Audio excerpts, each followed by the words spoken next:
So did you know that Gallup found recently that thriving organization cultures lead to 4 times more revenue than cultures that are not thriving? I was amazed at that amount. Could you imagine 4 times more revenue, what your organization, your business, your company could do with impact, with personnel, and all of that? Well, I'm super excited to tell you about how we can create that thriving culture and actually develop your sweet spot from both the leadership all the way throughout your organization.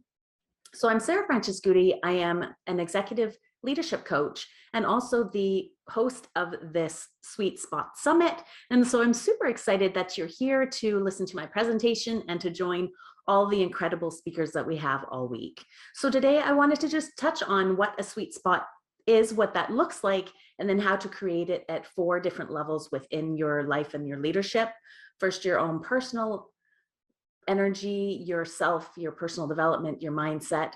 Then in looking at yourself as a leader, how your communication, how your leadership brand is, then looking at the team level, having a highly engaged team, and then finally looking at your organization.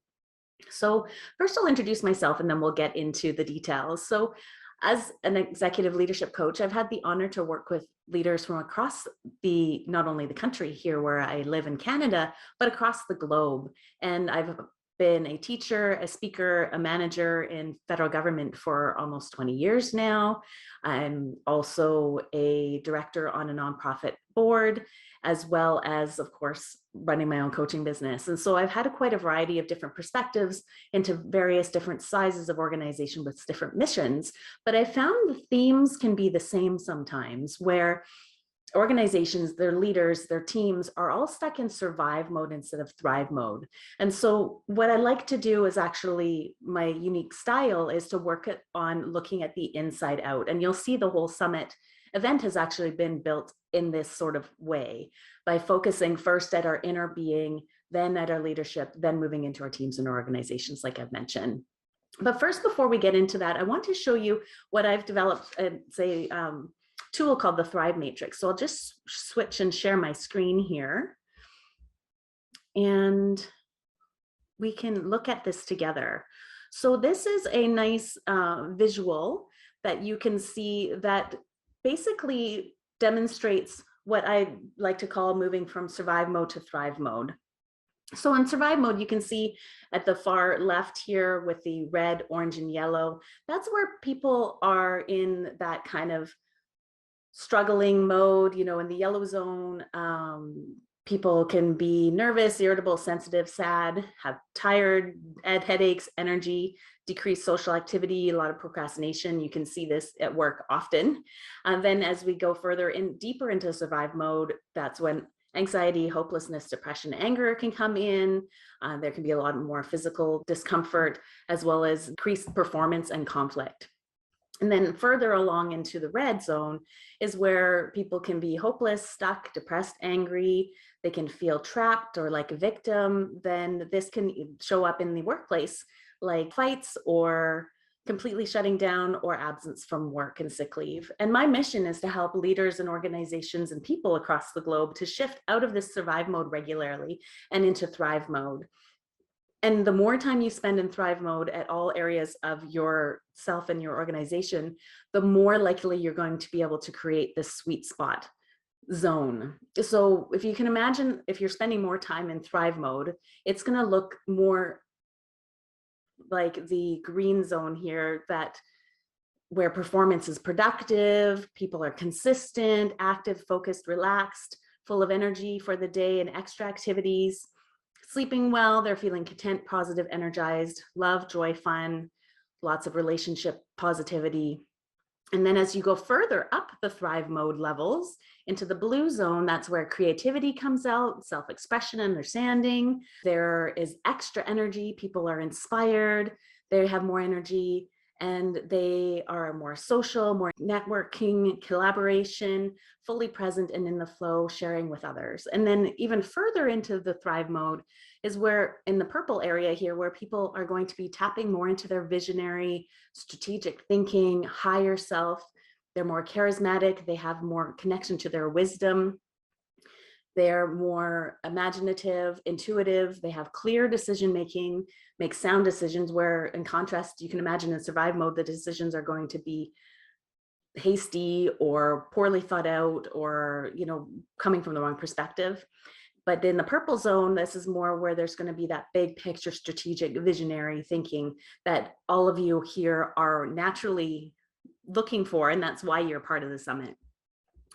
So I just wanted to share this with you because I wanted to explore the idea of having that thrive mode happen in all areas of your leadership and your organization. So if you can keep that kind of concept in mind of being in the survive mode or thrive mode, what I want to talk to you about is 2 points on each of the 4 levels. So the first one around personal energy is really about looking at, where is your energy at a day-to-day? Are you kind of hanging out in that orange and yellow zone, which I know a lot of leaders are, just from day-to-day meetings and back-to-back requirements and staffing situations and on and on.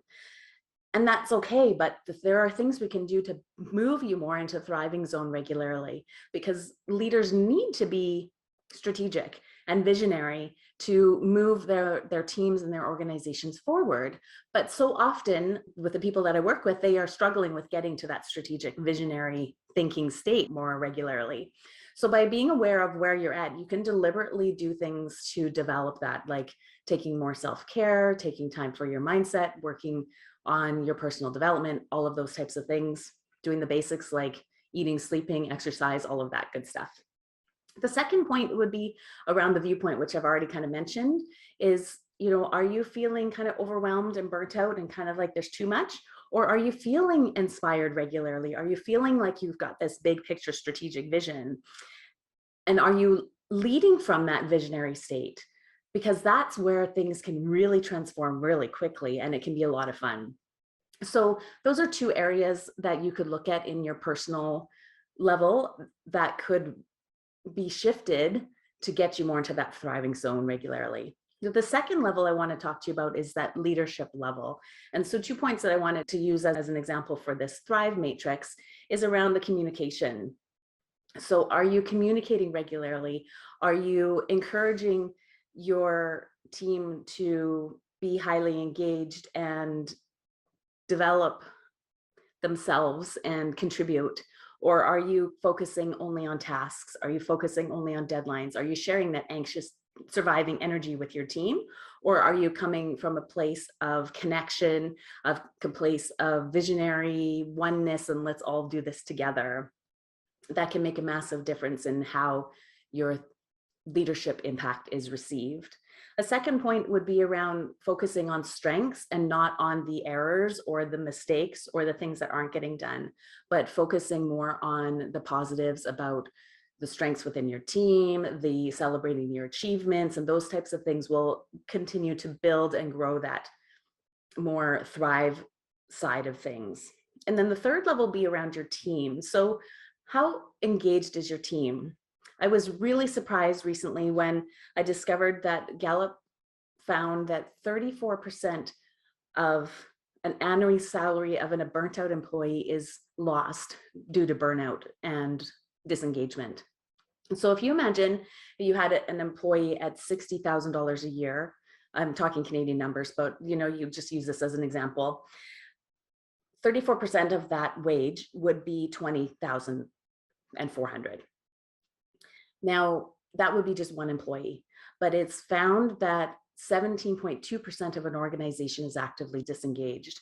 So if you take that amount of money for one employee, times it by 17, for an organization that has 100 people, that loss could be around $346,000 a year. And now if you expand it to an organization of 1,000 people, that would be up to $3,508,800 a year, just 1 year. And that's only for an organization of 1,000. So if it was 10,000, 20,000 or more, you can see how the numbers can grow drastically.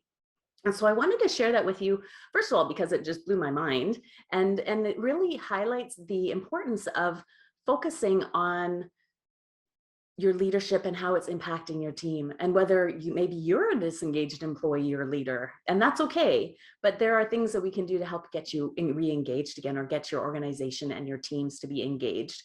And that's really builds back onto the previous things that we talked about: showing up as your thriving self already, communicating from that big picture visionary self, focusing on the strengths of your team and highlighting them and empowering them to bring their genius to work every day.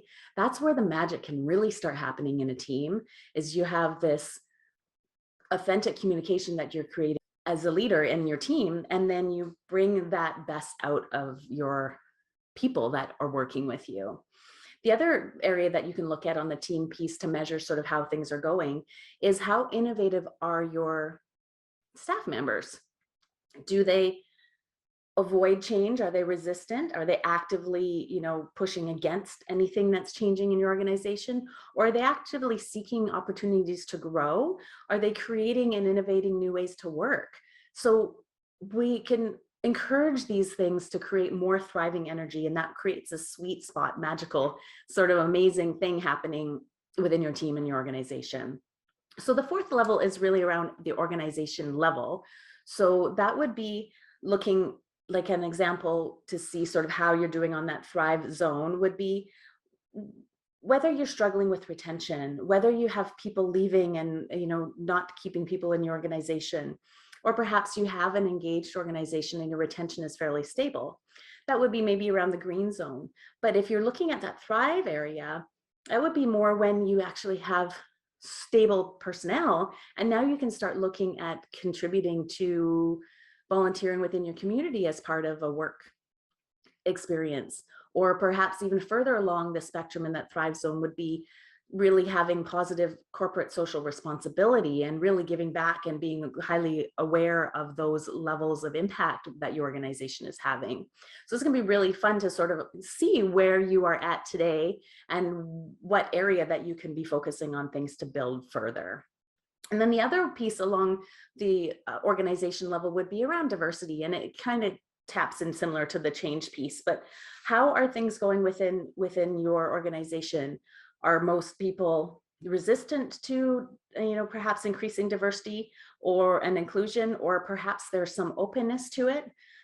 Around that thriving area would be perhaps proactively seeking for these opportunities to grow and expand our diversity and inclusion, and to really look inwards to see how can we as an organization do better and be more inclusive here. Perhaps you are already strong in the area, and if you're not, another level would be to be actually a leader in diversity and inclusion in your industry. And so you can see this sort of concept that I'm wanting to get across to you here is to really create and discover and find that sweet spot for you and your teams and your organization.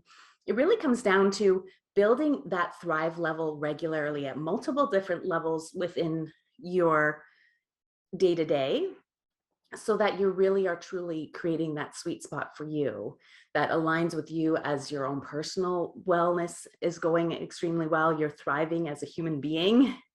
Then you bring that into your leadership, and that has a ripple effect into your team. And then you can bring that into your organizations fully across the board as you look at more of the bigger organism of the organization.